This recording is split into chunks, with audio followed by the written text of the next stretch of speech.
सर्वांना नमस्कार। आज अपूर्णांक या घटकातील असा प्रश्न घेऊन आलेला आहे ज्या प्रश्नाला पाहून अर्धे मुलं तर मित्रांनो प्रश्न सोडवायला प्रयत्न करतच नाहीत आणि काही राहिलेले मुलं जी प्रयत्न करतात त्यांचा खूप वेळ वाया जातो मित्रांनो। मग अशा प्रकारचा प्रश्न आपल्या समोर आला तर कशा प्रकारे सोडवायचा आणि तो पण कमी वेळामध्ये, हे आज आपण पाहणार आहोत। प्रथम प्रश्न समजून घेऊया। कंसामध्ये 1+1/2 गुणिले 1+1/3 कंस बंद दुसरा, पुन्हा पुढच्या कंसामध्ये मित्रांनो 1+1/4 गुणाकार आणि पुन्हा मित्रांनो अशा प्रकारे 1+1/12 कंस बंद या सर्वांचं उत्तर विचारलेलं आहे आपल्याला। म्हणजे मुलं प्रयत्न करणार आहेत ते प्रयत्न करतात, प्रत्येकाचं मित्रांनो कंस सोडून घेतात। काही काही मुलं तर अक्षरशः मित्रांनो 12 पर्यंतचे मित्रांनो संख्या लिहितात आणि त्याचं उत्तर काढतात आणि पुन्हा त्यांचा गुणाकार करतात। मित्रांनो वेळ किती वाया जाईल आणि आपल्याकडे एवढा वेळ नाही, कारण आपल्याला वेग पण पाहिजे ना अचूकता पाहिजे। मग असा प्रश्न सोडवायचा कसा, असा प्रश्न मुलांचा असतो।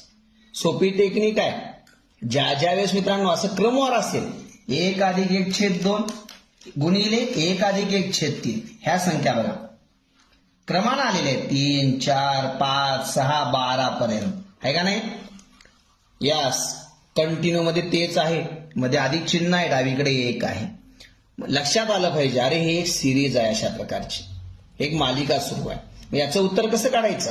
सगळ्याची किंमत काढत बसायची नाहीये, साधं लॉजिक आहे। आवडल्यावर कमेंट नक्की करा कसं लॉजिक वाटलं तुम्हाला आणि इतरांना शेअर करा। फक्त मित्रांनो असा प्रश्न आला की एक गोष्ट लक्षात ठेवा, फक्त तुम्हाला पहिला आणि शेवटचा कंस सोडवायचा आहे, बाकी कंस सोडवायचं नाही, बघायचं पण नाहीये मित्रांनो। पहिला कंस आपण सोडून घेऊया। 1+1/2 मित्रांनो आपल्याला छेद समान नाहीये, 1च्या खाली काही नाही म्हणजे मित्रांनो 1 आहे असं समजून घेऊया। तिरकस गुणाकार सगळ्याला येतो का नाही? 1 गुणिले 1, 2 आणि 1 3, 3/2।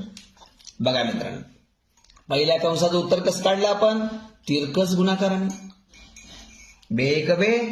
1 गुणिले 1, 2 आणि 1 3, छेदाचा गुणाकार 2. आता सरनं सांगितलं पहिल्याचं उत्तर काढलं, त्याचप्रमाणे शेवटच्याचं उत्तर काढा। 12×1=12, याच्या छेदात काही नाही म्हणजे 1 असतो, एखाद्या संख्येच्या छेदात काही नसतं तेव्हा 1 असतो। 12×1=12, 1 गुणिले 1, 12 आणि 1 13, 13/12। बघा हे आहे पहिल्या कंसाचं आणि हे शेवटच्या कंसाचं उत्तर आहे मित्रांनो।